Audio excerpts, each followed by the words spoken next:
पर मैं आपको एक कहानी से आपको इस फीडबैक का मतलब मैं समझाऊंगा, क्यों फीडबैक हमें देना चाहिए, क्यों चीज़ों को हमें अंडरस्टैंड करना चाहिए, क्यों चीज़ों को हमें सही तरह से वेरीफाई करना चाहिए। इसके बारे में मैं आपको बताऊंगा। एक कहानी के द्वारा मैं आपको बताऊंगा। एक सीईओ था, एक बहुत बड़ी कंपनी में सीईओ था, यानी कंपनी का मालिक था।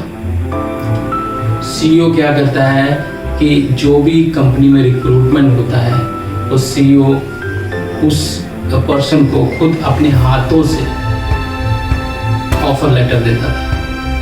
वो कंपनी का रूल समझ लीजिए या कंपनी का टर्म्स कर लीजिए या वहाँ का जो भी रूल्स है समझ लीजिए कि जो भी रिक्रूट होता था एचआर वाले रिक्रूट करते थे, परंतु जो ऑफर लेटर था वो सीईओ देता था।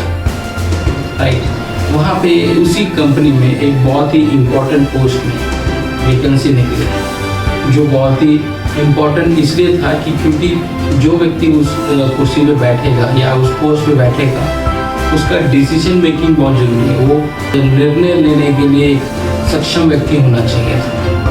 तो एचआर ने भी रिक्रूटमेंट किया, ऑफर लेटर बनाया, सीईओ को फ़ोन किया, तो उनको बोला कि ऐसे ऐसे हमने उस पोस्ट के लिए पर्सन को रिक्रूट कर दिया है, ऑफर लेटर भी क्रिएट कर दिया है, तो सिर्फ आपको हैंड ओवर देना है।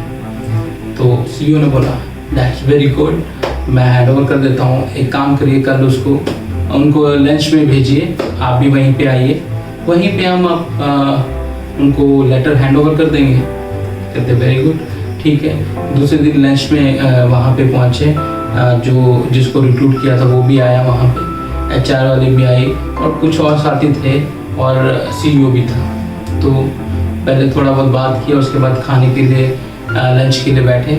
और लंच में बैठे तो स्टार्टिंग में जैसे स्टार्टर आता है, सूप आता है, तो सूप आया। सूप सबने लिया, सबने अपने अपने यूज़ किया। सीईओ के पास भी आया, जिसने जो रिक्रूट हुआ उसके पास भी सूप आया। उसी टाइम सीईओ ने देखा कि जिस व्यक्ति को उसने रिक्रूट किया वो भी सूप लिया, और सूप लेते ही उसने क्या किया कि जो नमक है वहाँ पे सॉल्ट पड़ा था, सॉल्ट का जो डिब्बा हम यूज़ करते हैं डालने के लिए, वो सॉल्ट पड़ा था, सॉल्ट उठा के डाला और मिक्स करके पी लिए। सीईओ भी वहाँ पे था, सीईओ ने भी अपना लंच ख़त्म किया, उसने भी सबने लंच ख़त्म किया। लास्ट में जब ऑफर लेटर देने की बारी आई तो सीईओ ने उसको ऑफर लेटर नहीं दिया।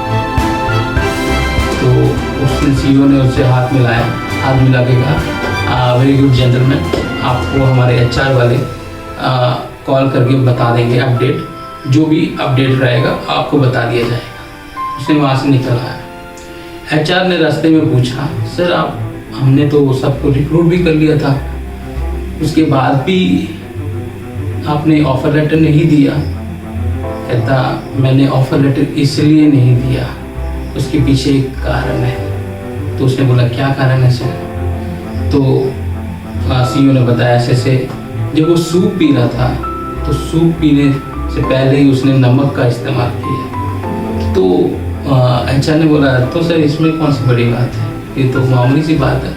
कहता नहीं, आपके लिए मामूली हो सकता है, परंतु उसको कैसे पता कि उस सूप में नमक था?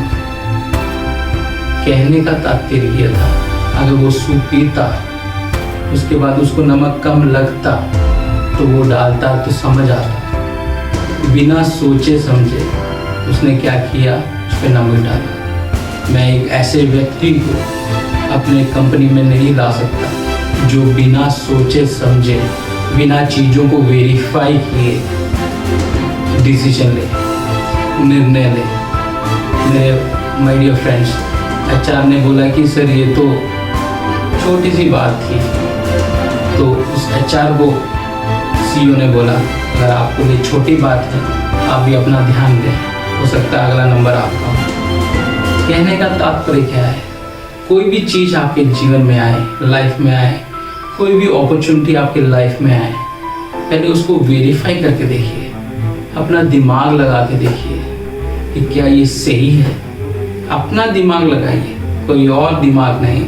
अक्सर हम क्या करते हैं, दूसरों का दिमाग लग जाते हैं, दूसरों का दिमाग से सोचते हैं, दूसरों की एक्सपीरियंस के हिसाब से हम चलते हैं। अच्छा, वो पर्सन फेल हो गया तो हो सकता है हम भी फेल हो जाएंगे, ऐसा नहीं है। हो सकता है आप सक्सेसफुल हो, परंतु आपने उसका एक्सपीरियंस अपने लाइफ में शेयर करके अपने आप को अनसक्सेसफुल बना लिया है। इसलिए माय डियर फ्रेंड, कोई भी डिसीजन इन फ्यूचर लें, पहले उस चीज़ों को वेरीफाई जरूर कर लीजिए। ऐसा ना हो बिना वेरीफाई किए वो आपका डिसीजन आपके लाइफ के लिए एक बहुत बड़ा ट्रेजेडी बन जाए।